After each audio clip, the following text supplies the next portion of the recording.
प्यारे बच्चों, आज मैं कक्षा 9 के विज्ञान विषय में परमाणु की संरचना जो कि केमिस्ट्री का यह अंतिम चैप्टर है। केमिस्ट्री ख़त्म हो गई है, अब इसको बस इस चैप्टर को बढ़िया समझ लीजिएगा। इसके बाद केमिस्ट्री ख़त्म हो जाएगा, भौतिक विज्ञान शुरू करूँगा। तो परमाणु की संरचना में क्या क्या चीज़ होता है, परमाणु के बारे में बताया था कि यही सबसे सूक्ष्मतम कण होता है। इसके कुछ पार्टिकल से बना होता है जो इलेक्ट्रॉन, प्रोटॉन और न्यूट्रॉन होते हैं। इसके सब एटॉमिक पार्टिकल होते हैं। तो परमाणु की संरचना में यही इलेक्ट्रॉन, प्रोटॉन और न्यूट्रॉन का अरेंजमेंट बताया जाता है। हर परमाणु का एक नाभिक होता है, नाभिक के अंदर प्रोटॉन और न्यूट्रॉन होते हैं और इलेक्ट्रॉन जो है बाहरी कक्षाओं में चक्कर लगाते रहते हैं। तो इस भाग में हम लोग को इलेक्ट्रॉन, प्रोटॉन तथा न्यूट्रॉन और संयोजकता के बारे में पढ़ना है। बाहरी वाली कक्षा में जितने इलेक्ट्रॉन होंगे वही उस तत्व की संयोजकता होगी। तो सबसे पहले स्टार्ट हम परमाणु से ही करते हैं, क्योंकि परमाणु की संरचना हमें लिखना है और परमाणु में किसी भी तत्व के परमाणु में कितने इलेक्ट्रॉन है, कितने प्रोटॉन है, कितने न्यूट्रॉन है, उसकी संयोजकता क्या है, इसके बारे में अध्ययन करना है। तो परमाणु क्या होता है इसके बारे में पढ़ेंगे।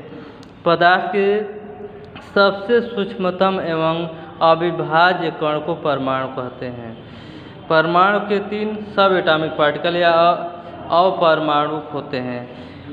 प्रोटॉन जिसको P से दिखाया जाता है, इलेक्ट्रॉन जिसको E से दिखाया जाता है, न्यूट्रॉन जिसको N से दिखाया जाता है। परमाणु के अंदर उपस्थित ये अपरमाणु कणों में से 2 कण आवेशित होते हैं। यानी प्रोटॉन जो है पॉजिटिव चार्ज होता है, धनात्मक, इलेक्ट्रॉन निगेटिव चार्ज होता है और न्यूट्रॉन जो होता है अनावेशित होता है। तो सबसे पहले प्रोटॉन, हमने यहाँ संरचना भी बना दिया है। प्रोटॉन और न्यूट्रॉन नाभिक के अंदर रहते हैं। प्रोटॉन पॉजिटिव होता है, जितना प्रोटॉन पॉजिटिव होगा उतना ही इलेक्ट्रॉन निगेटिव होता है। इन दोनों का जो आवेश का मान जो होता है, आवेश की वैल्यू 1.6 × 10⁻⁻19 कूलम होता है। आवेश का मात्रा कूलम होता है। तो इतना कूलम प्रोटॉन पर जितना ही पॉजिटिव होगा, इलेक्ट्रॉन पर उतना ही निगेटिव होता है। इसीलिए कोई परमाणु हमेशा उदासीन होता है, यानी जितने पॉजिटिव होगा उतने ही निगेटिव। न्यूट्रॉन जो होता है वो अनावेशित होता है।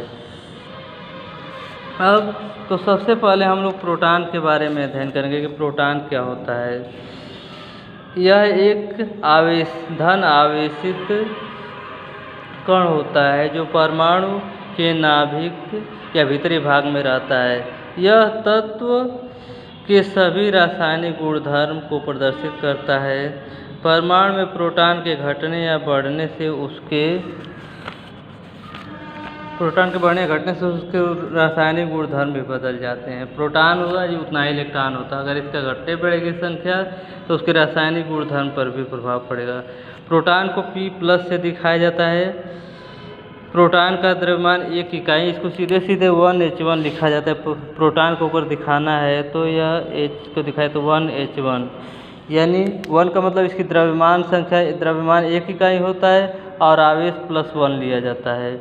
इन्हें आसानी से नहीं निकाला, ये नाभिक में होता है, इसको आसानी से नहीं निकाला जा सकता है। अगर इन्हें निकाला गया तो नाभिक टूट जाएगा। प्रोटॉन की खोज जो किसने किया था, तो प्रोटॉन की खोज करने वाले वैज्ञानिक थे गोल्डस्टीन।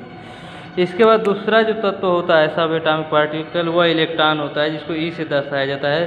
परमाणु का यह ऋण आवेशित कण है जो नाभिक के चारों ओर भिन्न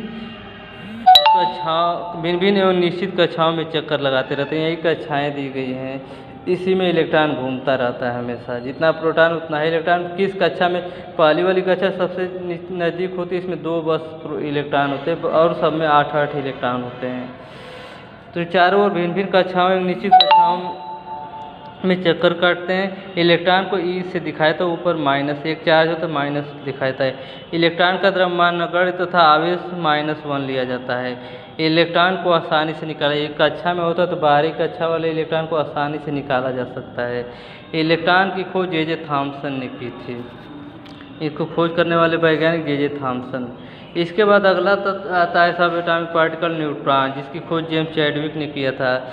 न्यूट्रॉन परमाणु के नाभिक में उपस्थित बिना आवेश वाला कण है जिस पर कोई आवेश नहीं होता है। न्यूट्रॉन की खोज सन 1932 में जेम्स चैडविक ने की जो अनावेशित और द्रव्यमान में प्रोटॉन के बराबर होता है। हाइड्रोजन को छोड़कर, हाइड्रोजन बहुत छोटा हल्का सबसे तत्व होता है, उसमें न्यूट्रॉन नहीं होता है। हाइड्रोजन को छोड़कर ये सभी परमाणुओं के नाभिक में होते हैं। न्यूट्रॉन को n से दर्शाया जाता है। परमाणु का द्रव्यमान नाभिक में उपस्थित प्रोटॉन और न्यूट्रॉन के द्रव्यमान के योग के बराबर होता है। यह परमाणु का द्रव्यमान है ए की वैल्यू जो होती है A=P+n होगा, यानी प्रोटॉन की संख्या प्लस न्यूट्रॉन की संख्या को जोड़ देंगे तो इसकी द्रव्यमान संख्या, जैसे कोई परमाणु हम इस तरह से दर्शाते हैं, नीचे परमाणु संख्या लिखी जाती है, ऊपर जो है द्रव्यमान संख्या या परमाणु भार लिखा जाता है। ए में से जेड को माइनस कर देते हैं तो न्यूट्रॉन की संख्या पता चल जाती है। जिससे अब एक उदाहरण द्वारा दर्शाया हूँ, जैसे सोडियम है, सोडियम का परमाणु क्रमांक 11 होता है, परमाणु भार या द्रव्यमान संख्या 23 होता है। तो जितना ये परमाणु क्रमांक होगा उतना ही इसमें प्रोटॉन होगा, उतना ही इलेक्ट्रॉन होगा। न्यूट्रॉन की संख्या करने के लिए परमाणु भार में से परमाणु क्रमांक को घटा देंगे, A-23 में से 11 घटा देंगे तो 12 न्यूट्रॉन हो जाएगा।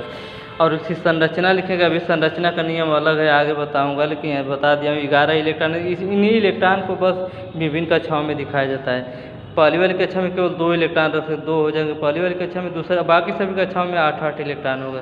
दूसरी ली में 8 दूसरा होगा, एक और बचा तो एक ये हो जाएगा। तो 12वीं वाली कक्षा, तीसरी वाली कक्षा में 1 इलेक्ट्रॉन होगा। जितना 12वीं वाली कक्षा में इलेक्ट्रॉन होता है उतनी ही उसकी संयुक्ता होती है।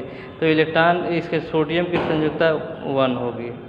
तो इस तरह से हमें पढ़ाना शुरू कर दे परमाणु संरचना। आगे और भी तत्वों का परमाणु संरचना, उसका नियम भी बताऊंगा कैसे संरचना होती है। तब तक इतना पढ़िए, जो नहीं आए उसको पूछिए भी। धन्यवाद।